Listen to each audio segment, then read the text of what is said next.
23 বছরে পদার্পণ করল দর্শক নন্দিত টেলিভিশন চ্যানেল এনটিভি। এই উপলক্ষে মহান আল্লাহর দরবারে শুকরিয়া আদায় করেছেন এনটিভি চেয়ারম্যান আলহাজ মোহাম্মদ মোসাদ্দেক আলী। অন্তর্বর্তী সরকারের উপদেষ্টাগণ, বিশিষ্ট ব্যক্তিবর্গ যারা শুভেচ্ছা এবং অভিনন্দন জানিয়েছেন, তাদের সবার প্রতি কৃতজ্ঞতা প্রকাশ করেন তিনি। এনটিভির জন্মদিনে শুভেচ্ছা এবং অভিনন্দন জানিয়েছেন অন্তর্বর্তী সরকারের উপদেষ্টাগণ, বিএনপি, জামায়াতে ইসলামী এবং এনসিপি সহ বিভিন্ন রাজনৈতিক দল, পেশাজীবী সংগঠন, বুদ্ধিজীবী, লেখক, শিল্পী, কলাকুশলী এবং ক্রীড়াঙ্গনের বিশিষ্ট ব্যক্তিবর্গ। প্রতিষ্ঠাবার্ষিক উপলক্ষে এনটিভির কর্মকর্তা কর্মচারীদের সাথে শুভেচ্ছা বিনিময় করেন প্রতিষ্ঠানের চেয়ারম্যান আলহাজ মোহাম্মদ মোসাদ্দেক আলী, এনটিভি পরিবারের সদস্য রোজা আলী, এমডি আশফাক উদ্দিন আহমেদ এবং পরিচালকবৃন্দ। এ সময় টেলিভিশনের বিভিন্ন বিভাগ পরিদর্শন করেন তারা।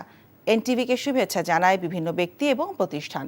শুভেচ্ছা জানিয়েছে Bangladesh cricket board, association of television channel owners অ্যাটকো এবং কেবল অপারেটর্স অ্যাসোসিয়েশন অফ বাংলাদেশ কোয়াব।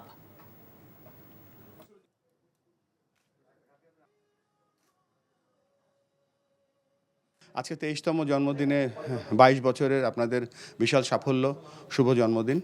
এবং এই 22 বছরে আমরা ক্রিকেট এবং ক্রীড়াঙ্গন অনেক কিছু পেয়েছি আপনাদের কাছ থেকে। বিশেষ করে যে টেস্ট ক্রিকেটের জন্মের পরপরই আপনাদের জন্ম, এবং আজ পর্যন্ত এই জার্নিতে আপনাদের যে সাপোর্ট, আপনাদের যে বস্তুনিষ্ঠ সাংবাদিকতা এবং সমালোচনা, যেটা আমাদের উঠে আসতে সাহায্য করেছে, আমরা আশা করব সেটাই থাকবে। বান্ডেল থাকলে প্রতি সেনমানিতে টাকা বাঁচবে।